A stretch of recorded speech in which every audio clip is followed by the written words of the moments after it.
그 자리에서 바로 은행으로 달려갔어요. 다리가 후들거렸지만 진실을 확인해야만 했습니다. 은행에 도착하자마자 아들을 찾았지만 지점장실은 비어 있었습니다.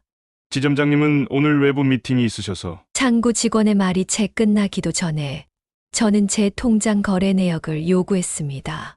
처음에는 거절하더니 제가 예금주라는 걸 확인하고 나서야 마지못해 내역을 보여주었어요. 그 순간 제 눈앞이 캄캄해졌습니다. 제 통장에서 수천만 원의 돈이 여러 차례에 걸쳐 빠져나간 흔적이 있었어요. 그것도 제가 전혀 모르는 사이에 말이죠. 대출도 여러 건이 있었는데 제 도장이 찍혀 있었지만 제가 한 적이 없는 거래들이었습니다. 이게 도대체 무슨 일이죠? 이 거래들 제가 한 적이 없어요. 당황한 직원이 다른 직원들을 불러왔고 곧 은행은 술렁이기 시작했습니다. 누군가가 감사팀에 연락했다는 말이 들렸어요. 그때 종호가 은행으로 들어왔습니다. 저를 보자말자 핏기가 가신 얼굴로 달려왔어요. 어머니, 이건 오해예요. 제가 설명해 드릴 수 있어요. 하지만 더 이상 설명이 필요하지 않았습니다. 모든 것이 명백했으니까요. 제 아들은, 제가 그토록 믿었던 아들은 제 돈을 빼돌려 자신의 실적을 만들어내고 있었던 겁니다. 오해라고. 이게 다 뭐니? 내 도장은 어떻게 찍은 거고, 이 대출들은 또 뭐야? 종호는 말을 더듬으며 변명하려 했지만 이미 늦었어요.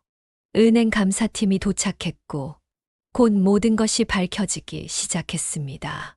안녕하세요. 인생을 깨닫는 관점입니다. 이게 대체 무슨 상황인 걸까요? 은행 지점장이라는 아들이 어머니의 돈을 몰래 끌어다 실적을 올리다가 발각된 것 같은데요. 시장서 야채 가게 하며 키운 은행원 아들에게 정말 말도 안 되는 일을 겪으신 60대 장복수님의 사연을 준비했습니다. 안녕하세요. 저는 올해로 67이 된 장복순이라고 합니다.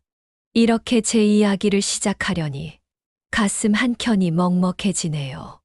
매일 밤 잠들기 전 떠올리는 기억들이 이제는 말로 흘러나올 것 같아 이렇게 펜을 들게 되었습니다. 젊었을 때는 그저 열심히 살다 보면 나이 들어서는 자식 뒷바라지, 잘한 보람으로 편히 쉴 수 있을 거라 생각했어요. 하지만 세상 일이란 게 꼭 우리 마음대로만은 되지 않나 봅니다. 저는 평생을 시장에서 채소 가게를 하며 살았습니다. 남들이 잠든 새벽부터 일어나 시장에 나가 해가 저물 때까지 손님을 맞이하는 게 제 일상이었지요. 지금 생각해보면 그때가 참 행복했어요. 비록 몸은 고됐지만 마음만은 늘 따뜻했거든요. 손님들의 웃음과 정겨운 말 한마디가 하루의 피로를 싹 날려주곤 했습니다. 그렇게 25년을 한결같이 장사하며 모은 돈으로 아들 공부도 시키고 가게도 제 명의로 샀지요. 하지만 지금 저는 그동안의 삶이 마치 꿈처럼 느껴질 때가 있습니다. 제가 그토록 믿었던 아들이 제 전 재산을 훔쳐 달아난 후로는 더욱 그렇습니다. 오늘 이 이야기를 시작하는 건 저처럼 자식을 너무 믿다가 인생의 말년에 고통받는 부모님들이 계실까 봐서예요. 또 저와 비슷한 아픔을 겪고 계신 분들께 작은 위로라도 되고 싶어서입니다. 제 나이 또래 분들은 아마 공감하실 거예요. 우리는 자식을 위해서라면 뭐든 할 수 있다고 생각하며 살았잖아요. 밥을 굶어도 옷을 못 사 입어도 자식 교육만큼은 제대로 시키고 싶었고 남부럽지 않게 키우고 싶었죠. 그래서 저는 제가 가진 모든 것을 아들에게 줬습니다. 제 통장도 가게도 심지어 노후를 위해 따로 모아둔 비상금까지도요. 그게 얼마나 큰 실수였는지를 깨달았을 때는 이미 너무 늦어버렸더군요. 이제와 돌이켜보면 그때 제가 조금만 더 신중했더라면 자식이라고 무조건 믿지만 말았더라면 하는 후회가 밀려옵니다. 하지만 후회는 이미 지나간 시간을 되돌릴 수 없겠지요. 오늘 저는 제 이야기를 통해 자식을 사랑하는 마음과 자신을 지키는 지혜가 어떻게 균형을 이뤄야 하는지 말씀드리고 싶습니다. 부모라는 이름으로 모든 것을 내어주고 나면 결국 우리에게 남는 건 허망한 뿐이더군요. 이제부터 제가 들려드릴 이야기가 누군가에게는 타산지석이 되길, 또 누군가에게는 작은 위로가 되길 바라며 글을 시작하려 합니다. 저와 남편은 시장에서 만났습니다. 제가 28, 남편이 32살 때였어요. 저는 친정어머니와 함께 채소 가게를 하고 있었고, 남편은 건너편 정육점에서 일하고 있었죠. 매일 아침 해가 뜨기도 전에 만나는 우리는 서로에게 첫 인사를 건네는 사이였습니다. 오늘도 일찍 나오셨네요. 네, 부지런하게 살아야죠. 그렇게 시작된 우리의 인연은 자연스럽게 깊어졌습니다. 정육점 일을 마치고 돌아가는 길에 남편은 종종 제게 커피를 건네곤 했어요. 겨울이면 따뜻한 호빵도 사다 주었죠. 시장 사람들 사이에서는 우리가 부부의 연을 맺을 거라는 소문이 파다했습니다. 그리고 그 소문은 현실이 되었어요. 우리는 1년 정도의 연애 끝에 결혼했습니다. 결혼 후에도 우리 부부는 시장을 떠나지 않았어요. 남편은 정육점 주인이 된 후 가게를 더욱 번창시켰고, 저는 어머니에게 배운 채소 고르는 눈썰미로 단골들의 마음을 사로잡았죠.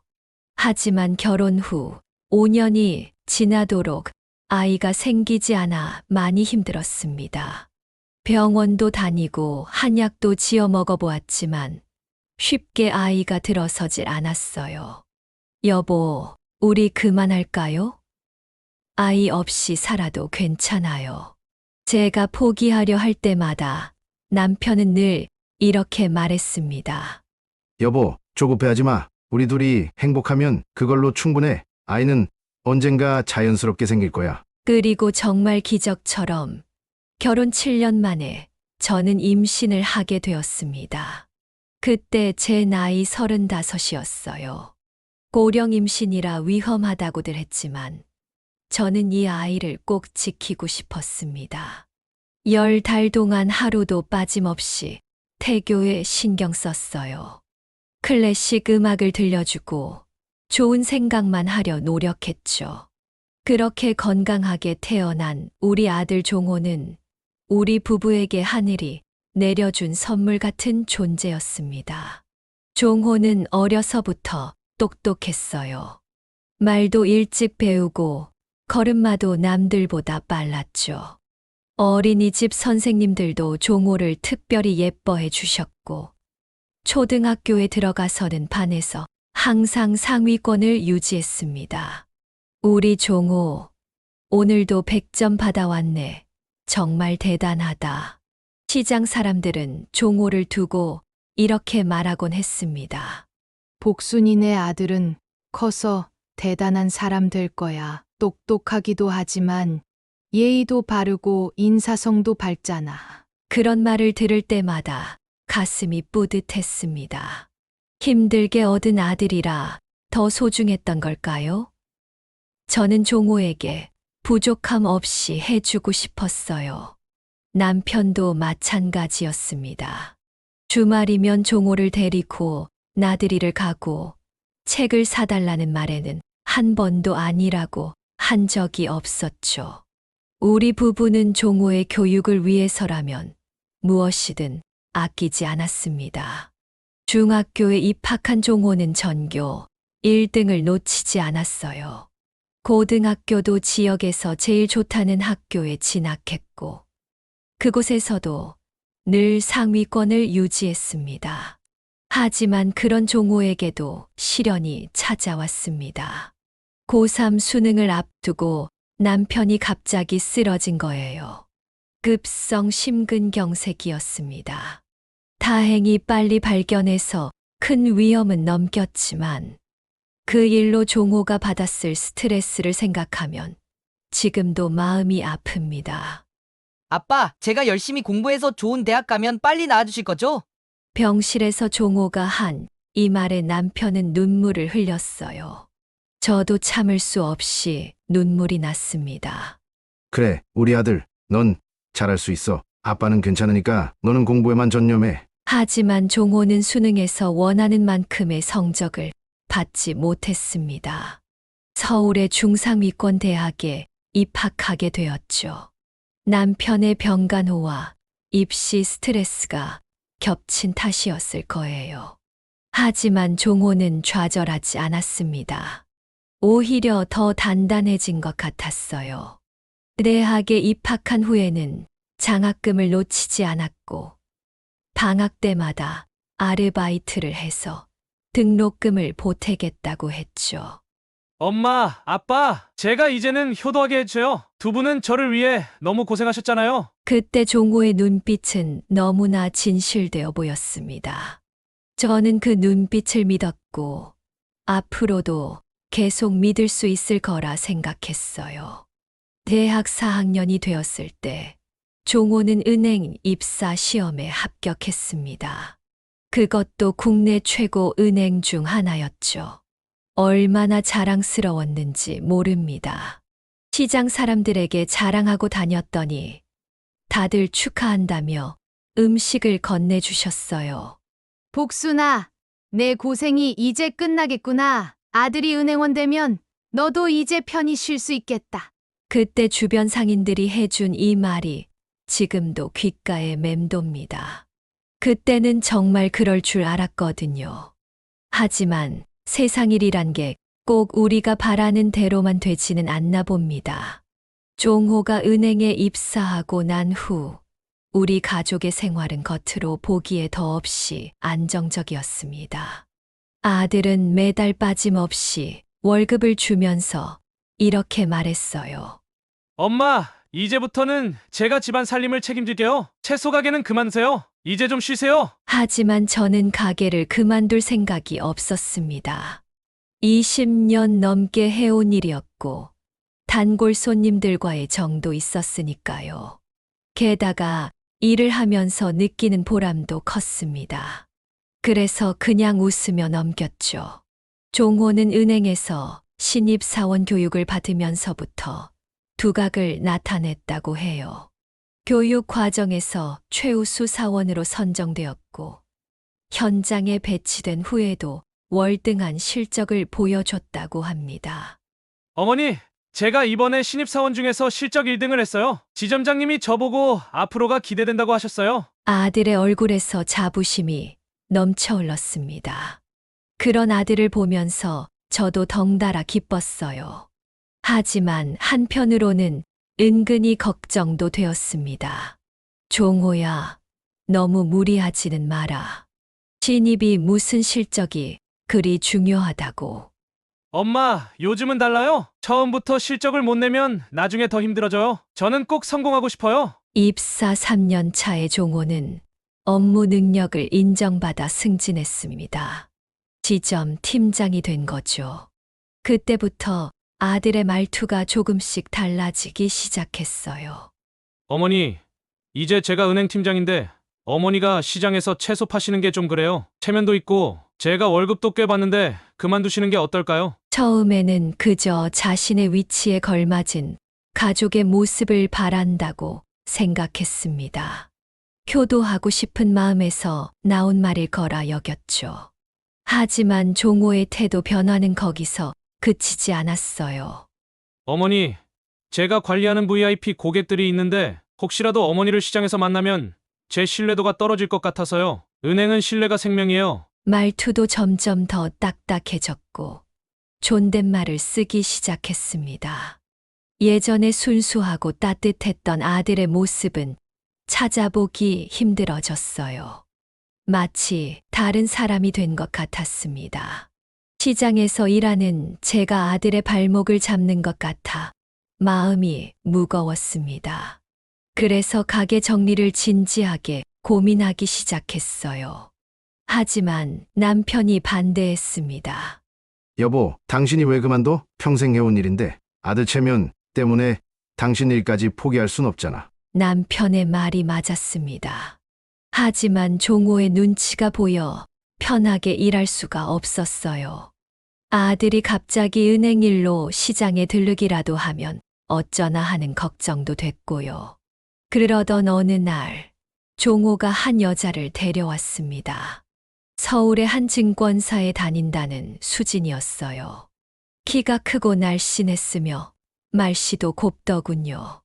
어머님, 처음 뵙겠습니다. 저는 김수진이라고 해요. 종호 오빠랑 지인 소개로 만났어요. 수진이의 첫인상은 나쁘지 않았습니다. 단정하고 지적인 느낌이 들었어요. 하지만 제 직업을 알고 난 뒤의 표정이 조금 달라진 것 같았어요. 아주 찰나의 순간이었지만 그 미묘한 변화를 놓치지 않았습니다. 아, 시장에서 일하시는구나. 요즘은 시장도 많이 현대화되었다던데요. 수진이의 말투에서 어딘지 모를 거리감이 느껴졌습니다. 마치 다른 세계의 사람을 대하듯 하는 태도였죠. 종호는 그런 수진이의 모습을 보면서도 아무 말도 하지 않았어요. 결혼식은 생각보다 빨리 진행되었어요. 수진이의 집안이 서두르는 눈치였죠. 수진이의 부모님은 강남에서 대형 병원을 운영하는 의사 선생님들이었습니다. 결혼식 날 수진이의 친정 식구들은 저희를 대할 때 어딘가 모르게 위아래를 따지는 듯한 태도를 보였어요. 마치 자기들의 딸이 격이 낮은 집안으로 시집 온다는 듯한 눈빛이었죠. 어느 날 종호가 갑자기 저를 찾아왔습니다. 은행 직원답게 깔끔한 정장 차림이었지만 얼굴은 피곤해 보였어요. 어머니, 제가 드릴 말씀이 있어서요. 어머니 통장 말인데 종호는 자신이 다니는 은행으로 제 예금을 옮기자고 제안했습니다. 특별한 금융상품이 있다면서 수익률이 훨씬 좋을 거라고 했어요. 어머니가 평생 모으신 돈인데 제가 직접 관리해드리는 게 좋을 것 같아요. VIP 고객으로 모시면 수익률도 더 좋고요. 요즘은 금융사고도 많이 일어나는데 제가 있는 은행이라 더 안전하게 관리해드릴 수 있어요. 처음에는 망설였습니다. 오랫동안 거래해온 은행이었고 그곳 직원들과도 잘 알고 지내던 터라 쉽게 결정하기 어려웠거든요. 아들아, 지금 은행도 편한데 굳이 옮겨야 할까? 어머니, 제가 지점장 승진도 앞두고 있는데 VIP 고객 실적도 중요하거든요. 어머니 통장이 우리 은행으로 오면 저한테도 큰 도움이 될 것 같아요. 아들의 승진을 위해서라면 이 정도쯤이야. 그렇게 생각하고 결국 동의했습니다. 남편은 극구 반대했지만요. 여보, 돈은 분산해서 관리하는 게 안전해. 다 한 곳에 몰아넣는 건 위험하다고. 남편의 우려에도 불구하고 저는 아들을 믿기로 했습니다. 그동안 한 번도 저희를 실망시킨 적 없는 아들이었으니까요. 은행을 옮기고 얼마 지나지 않아 종호는 정말로 최연소 지점장이 되었습니다. 35의 나이에 이룬 대단한 성과였죠. 시장 사람들도 모두 축하해 주었어요. 어머니, 이제 정말 제가 잘해드릴 수 있을 것 같아요. 그동안 효도 한번 제대로 못해드려서 죄송했는데 하지만 그 순간 종호의 눈빛에서 뭔가 이상한 것을 발견했습니다. 전에 없던 차가움이 느껴졌어요. 마치 거짓말을 하는 사람처럼 눈을 제대로 마주치지 못하더군요. 며느리 수진의 생활도 갑자기 화려해졌습니다. 명품관에서 쇼핑하는 모습이 자주 목격됐고 고급 헬스클럽을 다닌다며 매일 아침 나가더군요. 수진아, 요즘 옷이랑 가방이 다 새 것이네? 네, 어머님. 종호 오빠가 지점장 되면서 월급이 많이 올랐거든요. 이제는 좀 여유 있게 살아도 된대요. 하지만 은행 지점장의 월급으로 이 정도의 사치가 가능할까 하는 의구심이 들었습니다. 제가 알기로는 은행 지점장이라고 해도 그렇게 큰 월급을 받는 것은 아니었거든요. 그러던 어느 날 밤, 우연히 시장 근처 술집에서 만취한 종호를 발견했습니다. 혼자 술을 마시며 중얼거리고 있었어요. 이제 곧 다 될 거야. 조금만 더 버티면 아무도 모를 거야. 불안한 마음에 다음 날 은행에 가보았습니다. 제 통장 거래 내역을 확인하고 싶었거든요. 하지만 종호는 저를 보자마자 사무실로 데려가더니 짜증 섞인 말투로 이렇게 말했어요. 어머니, 제가 바쁘다고 했잖아요. 이렇게 불쑥 오시면 곤란해요. 다른 직원들이 보면 제가 난처해져요. 아들아, 그래도 내 통장인데. 어머님 돈 잘 관리해드리고 있다니까요. VIP 전담 매니저가 따로 있어서 특별 관리 중이에요. 제가 지점장인데 설마 어머님 돈을 함부로 하겠어요? 그날 이후로 전 은행에 한 번도 가지 않았습니다. 아들의 차가운 말투가 너무 서운했거든요. 평생 장사하면서 모은 돈인데 확인조차 못하게 하는 게 이상했지만 차마 의심하고 싶지는 않았어요. 지금 생각하면 그때 더 강하게 나섰어야 했는데 아들이라는 이유로 지점장이라는 직함을 믿고 그냥 넘어가 버린 게 이 모든 비극의 시작이었던 것 같네요. 그날만 아니었어도 어쩌면 더 큰 피해를 보고 나서야 알게 되었을지도 모릅니다. 지금도 그날 아침을 생각하면 가슴이 찢어질 듯 아파옵니다. 평소와 다름없는 화요일 아침이었어요.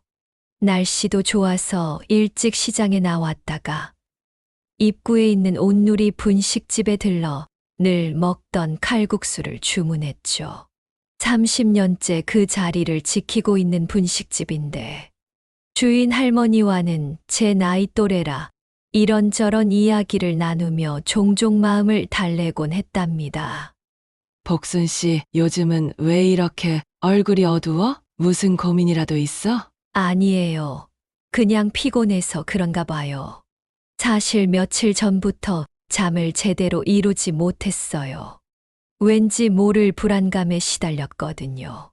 아들이 최근 들어 더욱 바빠졌다며 연락도 잘 안 받고 며느리는 점점 더 사치스러워지는 것 같아 마음이 편치 않았던 거죠. 그때였어요. 옆자리에서 들려온 대화가 제 귀를 사로잡았습니다. 그래서 그 은행 지점장이 고객 돈을 가지고 뭘 했다고? 아니, 불법 대출을 막 해주고 다녔대. 자기 실적 올리려고. 그것도 고객 동의도 없이. 에이, 말도 안 돼. 어떻게 그런 일이. 진짜야. 우리 옆 동네 미화 씨도 피해봤다면서? 자기도 모르는 대출이 있었대. 순간 숟가락을 떨어뜨릴 뻔했어요. 그들이 이야기하는 은행이 혹시 불길한 예감에 귀를 기울여 더 자세히 들어보니 바로 종호가 지점장으로 있는 그 은행이었습니다. 지점장이 자기 어머니 돈까지 끌어다 썼다면서? 어떻게 자식이라는 게. 그러게 말이야. 어머니 통장으로 불법 대출 받고 그걸로 실적 부풀리고 정말 끔찍하지 않아? 그 순간 제 머릿속이 하얘졌어요. 귀에서는 윙윙거리는 소리가 났고 방금 먹은 칼국수가 목구멍으로 다시 올라올 것만 같았습니다. 복순 씨, 괜찮아요? 얼굴이 너무 하얘졌어. 주인 할머니의 걱정스러운 목소리가 들렸지만 제대로 대답할 수가 없었어요. 그동안 이상하다고 느꼈던 모든 순간들이 주마등처럼 스쳐 지나갔습니다. 종호가 제 통장을 자신의 은행으로 옮기자고 했던 날, 며느리의 갑작스러운 사치, 술에 취해 혼잣말하던 아들의 모습, 보여달라는 통장을 보여주지 않았던 수상한 행동들, 모든 것이 이제야 맞춰지는 것만 같았어요.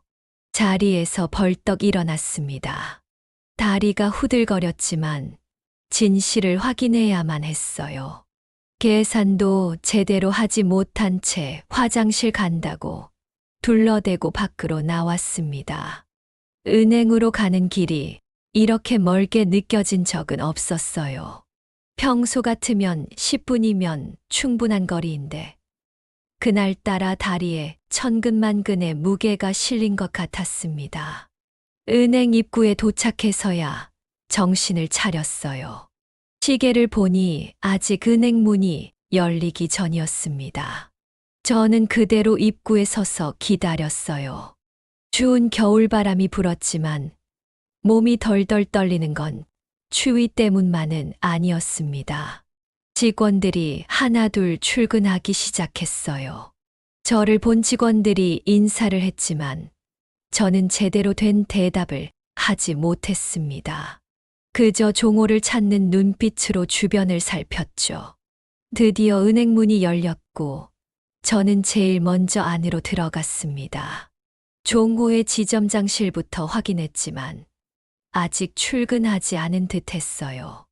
지점장님은 오늘 외부 미팅이 있으셔서 창구 직원의 말이 채 끝나기도 전에 저는 제 통장 거래 내역을 요구했습니다. 평소와 다른 저의 모습에 직원들도 당황한 듯 했어요. 죄송하지만 본인 확인을 위해 신분증을 보여주셔야. 떨리는 손으로 가방에서 지갑을 꺼내 신분증을 내밀었습니다. 직원은 잠시 망설이더니 컴퓨터 자판을 두드리기 시작했어요. 고객님, 혹시 특별한 거래 내역을 찾으신 건가요? 전체 거래 내역을 다 보고 싶어요. 작년부터 지금까지 모든 거래요. 프린터에서 종이가 나오기 시작했습니다. 한 장, 두 장, 어느새 수십 장의 거래 내역이 쌓였어요. 저는 떨리는 손으로 그것들을 받아들었습니다. 첫 장을 보는 순간 제 눈앞이 캄캄해졌습니다. 그동안 제가 전혀 모르는 거래들이 가득했거든요. 거래 내역을 자세히 살펴보니 제 통장에서 수천만 원의 돈이 여러 차례에 걸쳐 빠져나간 흔적이 있었어요. 모두 제가 전혀 모르는 거래들이었습니다. 대출도 여러 건이 있었는데 제 도장이 찍혀 있었지만 제가 한 적이 없는 것들이었죠. 이게 무슨 거래들이죠? 이런 적이 없는데. 목소리가 떨려왔습니다. 직원은 제 반응을 보고 뭔가 심각한 일이 있음을 직감했는지 상급자를 불렀어요. 과장님, 이것 좀 봐주시겠습니까? 과장이라는 사람이 거래 내역을 꼼꼼히 살펴보더니 표정이 굳어졌습니다. 그러더니 누군가에게 전화를 걸었어요. 감사팀에 연락해야 할 것 같습니다. 불법 대출 정황이 보이네요. 그 말을 듣는 순간 제 다리에 힘이 풀렸습니다. 옆에 있던 의자에 털썩 주저앉고 말았어요.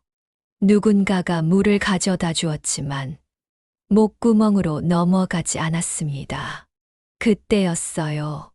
종호가 은행으로 들어왔습니다. 저를 보자마자 핏기가 가신 얼굴로 달려왔어요. 어머니, 이건 오해예요. 제가 설명해 드릴 수 있어요. 종호의 목소리는 떨리고 있었습니다. 평소에 당당하고 자신감 넘치던 모습은 온데간데 없었어요. 오해라고? 이게 다 뭐니? 내 도장은 어떻게 찍은 거고? 이 대출들은 또 뭐야? 어머니, 그게 종호는 말을 더듬었습니다. 그러다 갑자기 무릎을 꿇더니 제 손을 잡으려 했어요. 제발 여기서 그만하시고 집에 가서 이야기해요. 제가 다 설명해 드릴게요. 하지만 이미 늦었어요. 은행 감사팀이 도착했고 곧 사무실이 통제되기 시작했습니다. 직원들은 모두 자리를 지키라는 지시를 받았고 고객들은 밖으로 안내되었죠. 그때 제 휴대폰이 울렸습니다. 며느리였어요. 어머님, 저 종우 오빠가 너도 알고 있었니? 이 모든 걸. 잠시 침묵이 흘렀습니다. 그리고 며느리는 울음 섞인 목소리로 말했어요. 죄송해요. 처음엔 저도 몰랐어요. 나중에 알게 됐는데 말리고 싶었지만 전화를 끊었습니다. 더 이상 들을 필요가 없었어요. 감사팀의 초기 조사 결과 충격적인 사실들이 드러났습니다. 종호는 제 도장을 위조해 수차례 불법 대출을 일으켰고 그 돈으로 자신의 실적을 부풀렸다고 해요. 일부는 개인적으로 사용했는데 상당액이 며느리의 명품 구매에 쓰였다고 합니다. 어머니, 처음엔 정말 조그맣게 시작했어요. 지점장 승진을 위해 실적이 필요했고 나중엔 통제가 안 됐어요. 종호의 해명을 듣고 있자니 눈물이 왈칵 쏟아졌습니다. 분노와 배신감, 그리고 깊은 상실감이 한꺼번에 밀려왔어요. 내가 어떻게 이럴 수가 있니? 내가 널 어떻게 키웠는데? 그 자리에서 실신할 것만 같았습니다. 은행 직원들이 저를 부축해 의자에 앉혔고 누군가가 구급차를 불렀어요. 그날 오후 경찰이 종호를 연행해 갔습니다.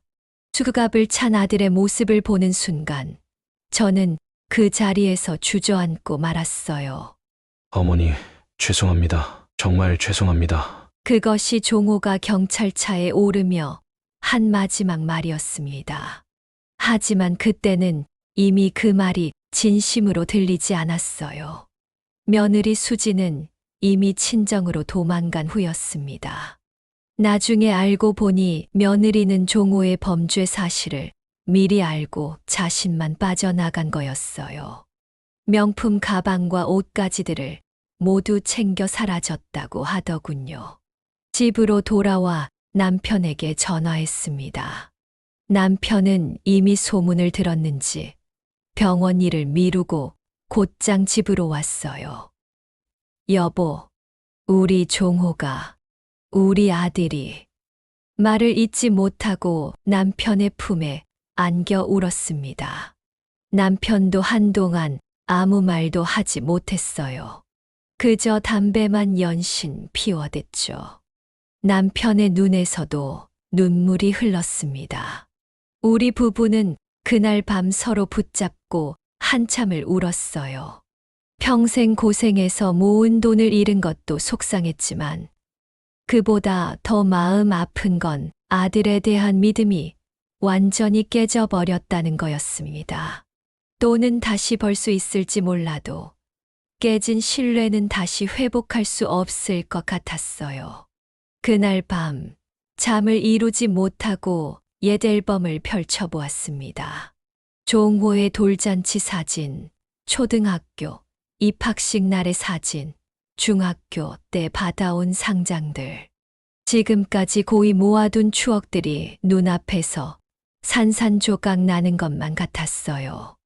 우리가 대체 뭘 잘못한 걸까요? 남편은 한숨을 쉬며 말했습니다. 우리가 살던 시대하고는 많이 다른가 봐. 돈이면 다 된다고 생각하는 세상이 우리 아들을 이렇게 만든 게지. 다음 날 아침 경찰서에서 연락이 왔습니다. 조사 결과 종호의 범죄 행각이 생각보다 더 심각하다는 거였어요. 저 같은 피해자가 더 있었고 그 중에는 치매 초기인 할머니도 계셨다고 합니다. 이웃들의 수군거림도 견디기 힘들었습니다. 시장을 지날 때마다 사람들의 동정 어린 시선이 느껴졌어요. 저기 지나가는 분이 그 은행 지점장 어머니래. 아이고, 자식 때문에 저렇게 고생하시니 돈 좀 있다고 맨날 으스대더니 결국 자식이 그 돈 다 털어먹었대. 매일 아침 일어나는 게 고통이었습니다. 채소 가게도 더 이상 나갈 수가 없었어요. 단골 손님들의 안타까운 시선을 견딜 자신이 없었거든요. 그러던 중 은행 감사팀에서 새로운 사실을 알려왔습니다. 종호가 불법 대출로 얻은 돈의 상당액이 주식 투자에 사용됐다는 거예요. 대부분 손실을 본 상태였고 회수가 어렵다고 했습니다. 어머니, 아드님이 투자한 종목들이 전부 폭락했더군요. 아마도 이걸 만회하려고 더 큰 범죄를 저지른 것 같습니다. 그제서야 종호가 왜 그렇게 급하게 범죄의 길로 들어섰는지 조금은 이해가 됐어요. 하지만 그게 뭐가 중요했겠습니까? 이미 모든 것이 엉망이 되어버린 후였으니까요. 한 달이 지났을까요? 구치소에 있던 종호가 자살을 시도했다는 연락을 받았습니다. 다행히 큰 사고는 아니었지만 그 소식을 듣는 순간 온몸에 힘이 빠졌어요. 병원으로 달려갔지만 면회는 허락되지 않았습니다. 의식은 있지만 안정이 필요하다는 게 의사의 소견이었어요. 복도 끝에서 종호를 지키는 교도관을 바라보며 한참을 서 있었습니다. 문득 종호가 어렸을 때 열이 나서 병원에 입원했던 날이 떠올랐어요. 그때도 이렇게 병실 앞을 서성이며 밤을 지새웠었죠. 여보, 우리가 너무 눈이 높았던 걸까요? 은행원이면 됐지. 꼭 지점장까지 시키려 했어야 했나. 남편은 저희 어깨를 토닥이며 말했습니다. 이제 와서 후연들 뭐 하겠어. 우리라도 이제부터 정신 차려야지. 그날 밤 저는 놀랍게도 오랜만에 편히 잠들 수 있었어요. 아들에 대한 분노와 배신감이 완전히 사라진 건 아니지만 적어도 그 애가 자신의 잘못을 뼈저리게 느끼고 있다는 건 알 수 있었으니까요. 하지만 이 시련은 여기서 끝이 아니었습니다. 얼마 후 검찰에서 연락이 왔어요. 종호의 범죄가 생각보다 더 조직적이었다는 겁니다. 다른 은행 직원들과 공모해서 대출 사기 조직을 운영했다는 충격적인 사실이 드러났어요. 어머님, 아드님 같은 경우는 징역 7년 이상은 피하기 어려울 것 같습니다. 검사의 말을 듣는 순간 다리의 힘이 풀려 주저앉고 말았습니다. 7회라니. 그 긴 시간을 어떻게 버텨야 할지, 그리고 그 후에 종호는 어떻게 살아갈지 생각만 해도 가슴이 미어졌어요. 종호가 구속된 지 2달째 되던 날이었어요. 그동안 저는 집 안에만 틀어박혀 지냈습니다. 창피하기도 했고 사람들의 시선이 두렵기도 했거든요. 하지만 그날은 왠지 모르게 답답한 마음에 밖으로 나왔습니다. 아침 일찍부터 비가 부슬부슬 내리는 날이었어요. 시장 골목을 혼자 걷고 있는데 우연히 한 할머니의 하소연이 귓가에 들려왔습니다. 아이고, 나는 또 사기를 당했네. 전화로 대출을 받아준다기에 돈을 보냈더니 귀가 쫑긋 섰습니다. 할머니 옆에는 파출소 순경이 진술을 받고 있었어요. 할머니의 주름진 얼굴에는 눈물이 가득했습니다. 할머니, 보이스피싱이라고 얼마나 말씀드렸어요. 왜 또 속으신 거예요? 내가 어떻게 알았겠나. 전화를 너무 친절하게 해서 은행이라고 하니까 믿었지. 그 순간 제 마음 속에서 무언가가 울리는 것을 느꼈어요. 할머니의 모습이 마치 제 모습 같았습니다. 은행을 믿었다가, 그것도 가족을 믿었다가 당한 저와 똑같은 피해자였던 거죠. 발걸음을 옮기려다 그만 그 자리에 멈춰 섰습니다. 지금 이 순간 제가 할 수 있는 일이 있지 않을까. 그동안 제가 겪은 일들이 헛되지 않게 할 수 있는 방법이 있지 않을까. 그런 생각이 마음 속 깊이 자리 잡았어요. 집으로 돌아오는 길에 오래된 신문사 건물 앞을 지나게 됐습니다. 문득 몇 달 전 신문에 크게 실렸던 제 아들 기사가 떠올랐어요. 최연소 지점장의 배신, 어머니 재산까지 노려. 그때는 그 기사를 보며 한없이 부끄럽고 슬펐는데 이제는 다르게 보였습니다. 집에 돌아와 남편과 상의했어요. 남편은 TV를 보다 말고 제 말에 귀를 기울였습니다. 여보, 제가 노인 금융 교육 상담사가 되려고 해요. 뭐라고? 당신이 이 나이에? 남편의 목소리에는 놀라움이 가득했습니다. 그도 그럴 것이 제가 평생 시장에서 채소만 팔았지. 금융이나 교육 같은 건 해본 적이 없었으니까요. 네, 제가 당한 일을 다른 어르신들은 당하지 않게 하고 싶어요. 제가 겪은 일을 교훈 삼아서 다른 분들은 미리 예방할 수 있게 돕고 싶어요. 남편은 한참을 말없이 저를 바라보았습니다. 그러더니 천천히 입을 열었어요. 괜찮을까? 당신 많이 힘들 텐데. 힘들어도 해볼래요. 제가 이렇게 당하고 나서 보니까 우리 같은 노인들이 얼마나 위험한 상황에 놓여 있는지 알겠더라고요. 누군가는 나서서 도와야 하지 않을까요? 남편은 처음에는 걱정스러운 눈빛이었지만 제 진심을 알아주었나 봅니다. 당신 하고 싶은 대로 해. 내가 도와줄게. 당신이 이런 결심을 하다니 오히려 자랑스럽네. 다음 날부터 저는 바쁘게 움직였습니다. 먼저 노인 금융 교육 프로그램이 있는지 알아보았어요. 인터넷도 찾아보고 여기저기 전화도 해보았죠. 다행히 금융감독원에서 운영하는 시니어 금융교육 과정이 있다는 걸 알게 되었습니다. 교육원을 찾아갔을 때 젊은 담당자는 제 나이를 보고 놀란 듯 했어요. 할머니, 이 과정은 좀 힘드실 텐데. 컴퓨터도 다루셔야 하고 금융 용어도 많이 배우셔야 해서. 하지만 저는 단호했습니다. 젊은 시절 장사하면서 익힌 배심으로 말했죠. 제가 해볼게요. 제가 겪은 일이 있어서 꼭 필요한 일이라고 생각합니다. 그리고 전 배우고 싶은 의지가 있어요. 제 단호한 태도를 보고 담당자도 더는 만류하지 않았습니다. 오히려 응원의 말을 해주었어요. 할머니의 그 의지라면 충분히 해내실 수 있을 것 같습니다. 저희가 최대한 도와드릴게요. 교육은 생각보다 몇 배는 더 힘들었습니다.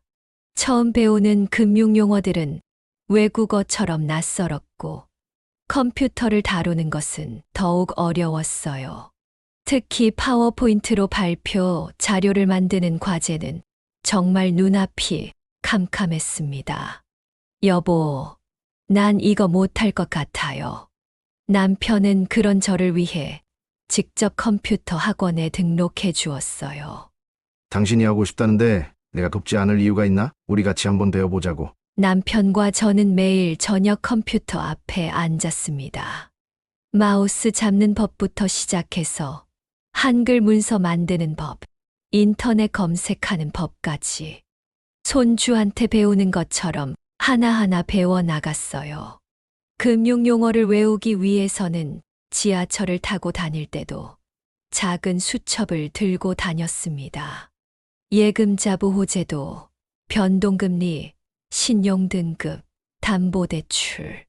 처음에는 무슨 말인지 하나도 몰랐던 용어들이 하나둘씩 제 것이 되어갔어요. 시험을 볼 때는 정말 떨렸습니다. 평생 시험이라는 걸 쳐본 적이 없었거든요. 하지만 그동안의 노력이 헛되지 않았는지 반에서 가장 높은 점수를 받았답니다. 수료식 날, 저는 반에서 최고령이자 우수 수료자로 선정되었어요. 단상에 올라가 상장을 받는데 눈물이 날 것만 같았습니다. 이 자리에 계신 모든 분들이 우리 사회의 희망입니다. 특히 장복순 어르신께서는 우리 모두에게 귀감이 되어주셨습니다. 원장님의 말씀에 강당에 있던 모든 분들이 박수를 쳐주셨어요. 그때 저는 결심했습니다. 이제는 제가 배운 것을 활용해서 꼭 도움이 필요한 분들을 찾아가야겠다고요. 교육을 마친 후 이제 실전이 남았습니다. 제가 배운 것을 어떻게 다른 어르신들께 전달할 수 있을까 고민이 시작됐어요. 변호사님의 조언으로 시장 상인회를 찾아갔습니다. 처음에는 다들 미심쩍어 하셨어요. 복순이가 그래, 직접 당해봐서 잘 알겠구만. 비아냥거리는 말투였지만 저는 굴하지 않았습니다. 상인회관 한켠에 자리를 내어주겠다는 약속을 받아냈어요. 노인 금융 피해 상담소. 작은 간판을 달았습니다. 2평 남짓한 공간이었지만 제겐 그곳이 세상에서 가장 소중한 공간이었어요. 책상 하나와 의자 2개가 전부였지만 제 마음만은 한없이 부풀어 있었습니다. 처음 일주일은 찾아오는 사람이 단 한 명도 없었어요. 하지만 저는 포기하지 않았습니다. 매일 아침 일찍 나와서 시장 구석구석을 다니며 홍보했어요. 어르신들, 금융사기를 조심하세요. 제가 당했던 것처럼 당하시면 안 됩니다. 의심스러운 일 있으시면 언제든 찾아오세요. 시장 상인들의 반응은 처음과 달랐습니다. 제 진심이 통했나 봐요. 첫 상담자는 건너편 생선가게 할머니였습니다. 복순아, 이거 한번 봐줘. 어제 문자가 왔는데 뭔가 이상해. 휴대폰 문자를 보니 전형적인 보이스피싱 수법이었습니다. 다행히 제가 미리 막아서 피해는 없었어요. 입소문이 나기 시작했습니다. 이제는 하루 대여섯 분씩 찾아오셨어요. 대부분 금융사기를 당하기 직전이거나 이미 당한 분들이었습니다. 특히 기억에 남는 건 박 할아버지 사례였어요. 은행 직원을 사칭한 사기꾼에게 5천만 원을 보낼 뻔 하셨다가 저희 상담소에 들르신 거였죠. 복순이가 아니었으면 우리 집 전 재산을 날릴 뻔했네. 이 은혜를 어떻게 갚아야 할지. 박 할아버지 일이 있고 나서는 구청에서도 관심을 보였습니다. 노인복지과 과장님이 직접 찾아오셨어요. 어르신의 활동이 정말 큰 도움이 되고 있습니다. 구청에서도 지원을 해드리고 싶은데 그렇게 작은 상담소는 노인 금융 지킴이 센터로 발전했습니다. 구청의 지원으로 더 넓은 공간도 생기고 젊은 직원도 한 명 붙여주셨어요. 남편도 큰 힘이 되어 주었습니다. 퇴직 후 센터 일을 돕겠다고 나서더군요. 여보, 이제는 당신 일이 내 일이야. 같이 해보자고요. 매주 화요일과 목요일은 교육의 날로 정했습니다. 처음에는 10명 남짓 오시던 분들이 이제는 30명이 넘게 오세요. 자리가 모자랄 정도입니다. 교육 시간에는 항상 제 경험을 먼저 이야기합니다. 아직도 가슴 한켠이 아리지만 이 이야기가 꼭 필요하다는 걸 알기에 힘을 내요. 자식이라고, 은행원이라고 무조건 믿으시면 안 됩니다. 제가 당했던 것처럼 당하실 수 있어요. 꼭 확인하고 또 확인하세요. 이제는 경찰서에서도 저를 찾습니다. 노인 금융사기가 의심되는 사건이 있으면 상담을 요청하시더군요. 지난달에는 감사장도 받았어요. 이제는 제가 당한 만큼, 아니 그보다 더 많은 분들을 도와드리고 싶어요. 삶이란 참 알 수 없나 봅니다. 끝이라고 생각했던 순간이 오히려 새로운 시작이 될 수 있다는 걸 이제야 깨달았어요. 오늘도 아침 일찍 센터 문을 열었습니다. 창가에 놓인 화분에 물을 주며 하루를 시작해요. 3년이라는 시간이 꿈처럼 흘렀네요. 요즘은 바쁜 날들을 보내고 있습니다. 구청과 협력하여 노인 금융교육 프로그램을 다른 지역으로 확대하는 중이에요. 우리 센터를 모델로 삼아 다른 구에서도 비슷한 센터를 만들 계획이라고 합니다. 어르신 덕분에 우리 구 노인 금융 피해율이 크게 줄었어요. 다른 구청에서도 문의가 많이 들어옵니다. 담당 공무원의 말에 가슴이 뿌듯해집니다. 처음 이 일을 시작할 때만 해도 이렇게 큰 변화를 만들어낼 수 있을 거라고는 상상도 못했거든요. 센터에는 이제 전문 상담사도 있고 법률 자문을 해주시는 변호사님도 계십니다. 제가 혼자 시작했던 작은 상담소가 이렇게 성장할 줄 몰랐어요. 얼마 전에는 뜻밖의 소식을 들었습니다. 종호가 교도소에서 다른 수감자들을 위한 금융교육 봉사를 시작했다고 해요. 어머니, 저도 이제 제가 저지른 잘못을 바로잡고 싶어요. 누군가의 인생을 망치는 게 아니라 살리는 일을 하고 싶습니다. 아들의 편지를 읽으며 처음으로 진심 어린 변화를 느꼈습니다. 이제 1년 후면 출소한다고 하네요. 아직은 조심스럽지만 새로운 시작을 할 수 있다고 믿어주기로 했어요. 며느리 수진이도 달라졌습니다. 작은 회사에 취직해서 열심히 일하고 있다고 해요. 지난번 찾아왔을 때는 많이 달라진 모습이었어요. 어머님, 그때는 제가 너무 물질적이었어요. 이제야 삶에서 정말 중요한 게 뭔지 알 것 같아요. 남편은 요즘 센터 일을 돕는 재미에 푹 빠졌습니다. 여보, 이렇게 보람된 일인 줄 몰랐어요. 우리가 이런 좋은 일을 하게 될 줄이야. 그의 말처럼 우리 부부의 삶은 이제 새로운 의미로 가득 차 있습니다. 예전에는 돈과 재산을 지키는 게 전부인 줄 알았는데, 이제는 그게 전부가 아니란 걸 알았어요.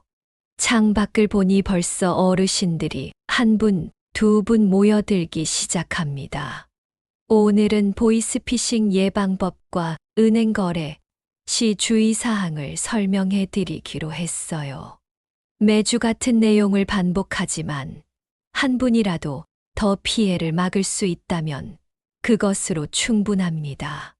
가끔 시장 골목을 지나다 보면 예전에 제가 채소 팔던 가게가 보입니다. 그때는 그게 제 전부인 줄 알았는데 이제는 더 큰 세상이 보이네요. 복순 선생님, 오늘도 수고가 많으시네요. 지나가는 분들이 반갑게 인사를 합니다. 더 이상 사기당한 엄마가 아닌 노인들을 돕는 선생님으로 불리는 게 참 감사합니다. 지금까지 저의 이야기를 들어주셔서 감사합니다. 부디 이 글을 읽으시는 분들께 작은 위로와 희망이 되었기를 바랍니다. 네, 오늘 이야기는 어떠셨나요? 오늘 이야기를 듣고 어떻게 생각하시는지 어머님, 아버님의 생각을 댓글로 공유해 주세요. 저는 또 다른 사연으로 찾아뵙겠습니다. 구독, 좋아요, 알림 설정을 통해 앞으로도 많은 지혜와 경험을 나눌 수 있게 함께해 주세요. 어머님, 아버님의 따뜻한 정을 나눌 수 있는 창구가 되겠습니다. 인생을 깨닫는 관점이었습니다. 감사합니다.